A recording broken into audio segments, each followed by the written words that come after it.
നമസ്കാരം. STV വാർത്തകളിലേക്ക് സ്വാഗതം. പ്രധാന വാർത്തകൾ.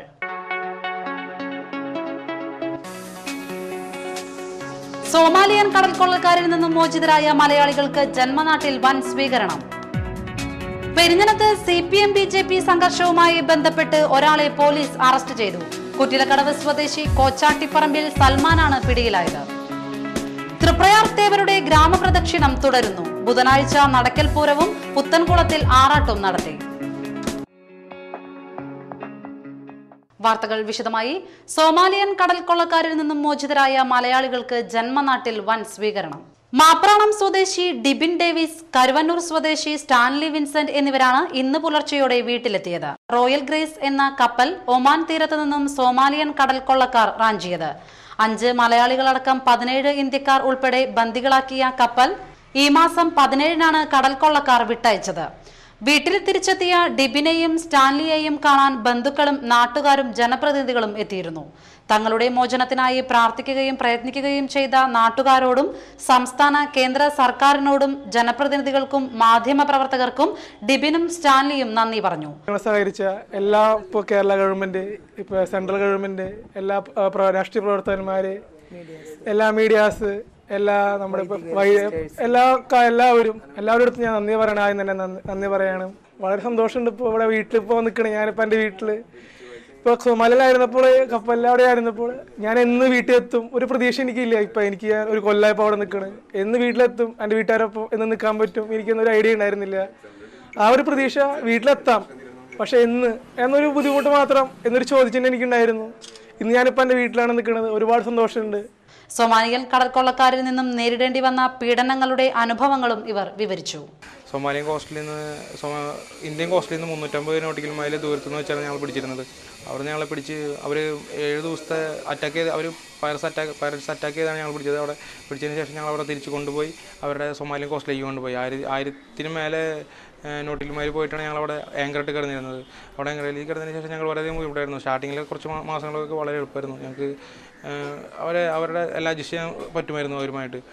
പിന്നെ ഓണർ തീരെ റെസ്പോണ്ട് ചെയ്യുന്നില്ല അവരെ പൈററ്റ്സിനായിട്ട്. അപ്പോൾ അങ്ങനെ കുറേ ബുദ്ധിമുട്ടുകൾ ഞങ്ങൾക്ക് ഉണ്ടായി. അവർ അപ്പോൾ ഓണർ തീരെ കോപ്പറേറ്റ് ആയിരുന്നില്ല. അതുകൊണ്ട് ഞങ്ങൾക്ക് വളരെയധികം ഓണർ ഇതിൽ റെസ്പോണ്ട് ചെയ്യാത്ത സമയത്തൊക്കെ അവർ ഞങ്ങളായിട്ടായിരുന്നു. അവർ ഞങ്ങളടുത്ത് തീർക്കുമായിരുന്നു. ഫിസിക്കലി മെൻ്റലി അവർ ടോർച്ചർ ചെയ്യുമായിരുന്നു ഞങ്ങളെ ഒരിക്കൽ ഞങ്ങളെ നല്ല കെട്ടിയിട്ട് 2.5 മണിക്കൂറോളം ഞങ്ങൾ കെട്ടിയിട്ട് ഉപദ്രവിച്ചു. അതുകൊണ്ട് കെട്ടിയിട്ട ശേഷം ഇന്ത്യയിൽ എത്രമാത്രം അത് ഇന്ത്യക്കാരായിട്ട് ഇന്ത്യൻസിനെ ഉപദ്രവിച്ചിട്ട് അവർ ഇന്ത്യയിൽ നിന്ന് എത്രയധികം എന്തുണ്ടാവും, ഇന്ത്യക്കാർക്ക് എന്ത് ചെയ്യാൻ പറ്റും, അതിന് വേണ്ടിയിട്ട് അവർ ഇന്ത്യയിലുള്ള ഫാമിലീസിനൊക്കെ ഫോൺ ചെയ്യിപ്പിക്കലും അങ്ങനെയൊക്കെ ഉണ്ടായിരുന്നു. അതൊക്കെ വളരെ പിന്നെ ഞങ്ങളുടെ കൂട്ടത്തിലുണ്ടായിരുന്ന സെക്കൻഡ് എഞ്ചിനീയർ ഒരു മിസ്റ്റർ സൺഡേ, നൈജീരിയനാണ് ആൾ. അദ്ദേഹം മരിച്ചതിന് ശേഷം ആളുടെ ബോഡി ഞങ്ങൾ 1 മാസത്തോളം ഞങ്ങൾ ഫ്രീസറിൽ സൂക്ഷിച്ചു. അതിനുശേഷം ഞങ്ങളുടെ ബ്ലാക്ക് ഔട്ടായിരുന്നു ഞങ്ങളുടെ ഷിപ്പ്. ബ്ലാക്ക് ഔട്ടിന് ശേഷം ഞങ്ങൾക്ക് ആ ബോഡി ഞങ്ങൾക്ക് സൂക്ഷിക്കാൻ പറ്റില്ല. അതിനുശേഷം ഇവിടെ പൈററ്റ്സ് എല്ലാവരും പറഞ്ഞു ഞങ്ങളുടെ അടുത്ത് ആ ബോഡി കട്ട് ചെയ്ത് ഞങ്ങളുടെ അടുത്ത് കഴിക്കാൻ പറഞ്ഞു. അവസാനം കുറേ ഞങ്ങൾ അവരുടെ അടുത്ത് സംസാരിച്ച് അവരെ കൈ കാലൊക്കെ പിടിച്ചതിന് ശേഷമാണ് ഞങ്ങൾക്ക് അവർ വിട്ട് കളഞ്ഞു. പിന്നെ ഞങ്ങൾ മർച്ചൻ്റ് നേവി റൂൾ അനുസരിച്ചായിരുന്നു ഞങ്ങളത് ഡിസ്പോസ് ചെയ്തത്, സീയിലേക്ക് ഇട്ടു. കഴിഞ്ഞ ദിവസം പെരിഞ്ഞനം കുറ്റിലക്കടവിലുണ്ടായ CPM BJP സംഘർഷവുമായി ബന്ധപ്പെട്ട് ഒരാളെ മതിലകം പോലീസ് അറസ്റ്റ് ചെയ്തു. കുറ്റിലക്കടവ് സ്വദേശി കോച്ചാട്ടിപ്പറമ്പിൽ സൽമാനാണ് പിടിയിലായത്. CPM പ്രവർത്തകരെ മർദ്ദിച്ചതിനും കുറ്റിലക്കടവ് സർക്കാർ ആശുപത്രിക്ക് നേരെ കല്ലെറിഞ്ഞതിനുമാണ് ഇയാൾക്കെതിരെ കേസെടുത്തിരിക്കുന്നത്.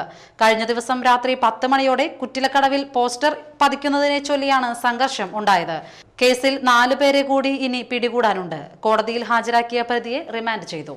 കഴിഞ്ഞ ദിവസം പെരിഞ്ഞനം കുറ്റിലക്കടവിലുണ്ടായ സംഘർഷത്തിലെ പ്രതികളെ പിടികൂടുന്നതിൽ മതിലകം പോലീസ് ഏകപക്ഷീയമായി പെരുമാറുന്നുവെന്ന് BJP.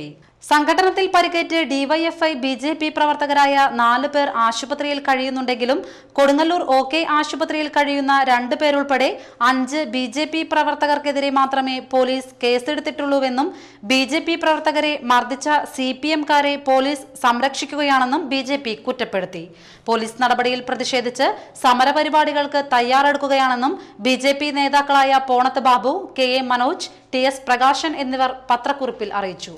രാഷ്ട്രീയ വൈരം തീർക്കുന്നതിന് ആശുപത്രികളെ സംഘർഷഭൂമിയാക്കുന്നത് തികഞ്ഞ കാടത്തവും മനുഷ്യത്വരഹിതമായ നടപടിയുമാണെന്ന് സംസ്കാര സാഹിതി കയ്പമംഗലം നിയോജക മണ്ഡലം കമ്മിറ്റി കുറ്റപ്പെടുത്തി. തൃശൂർ ജില്ലാ ആശുപത്രിയിലും പെരിഞ്ഞനം കമ്മ്യൂണിറ്റി ഹെൽത്ത് സെന്ററിലുമുണ്ടായ ആക്രമണങ്ങളെ സമിതി അപലപിച്ചു. ചെയർമാൻ KB അനിൽകുമാർ അധ്യക്ഷനായി. KF Dominic, CS Raveendran, TM Kunjumoideen, PN Balakrishnan, CM Moidu, VC Jolly, KV ചന്ദ്രൻ, AG Thilakan, KK സഫറലിഖാൻ, K Suresh എന്നിവർ സംസാരിച്ചു. വനനശീകരണത്തിന്റെ ആദികൾ പെരുകുന്നതിനിടെ സാമൂഹിക വനവത്കരണം തളിർക്കുന്നു പ്രതീക്ഷയോടെ. സോഷ്യൽ ഫോറസ്ട്രി വകുപ്പിനു കീഴിൽ വഴിയോര തണൽ പദ്ധതി പ്രകാരമാണ് സാമൂഹിക വനവൽക്കരണം നാമ്പിടുന്നത്. 3 വർഷം മുൻപ് ആരംഭിച്ച പദ്ധതി പ്രകാരം 5000-ലധികം വൃക്ഷത്തൈകൾ പാതയോരങ്ങളിൽ നട്ടുപിടിപ്പിച്ചു കഴിഞ്ഞു. യാത്രക്കാർക്ക് തണലേകുന്ന ഉങ്ങ്, താന്നി, ഇലഞ്ഞി, നെല്ലി, മരുത്, വാഗ തുടങ്ങിയ മരങ്ങളാണ് വെച്ചുപിടിപ്പിച്ചിട്ടുള്ളത്. പുതിയ വർഷത്തേക്കായി 1000-ലധികം വൃക്ഷത്തൈകൾ വകുപ്പിന്റെ നഴ്സറിയിൽ ഒതുങ്ങിക്കഴിഞ്ഞു.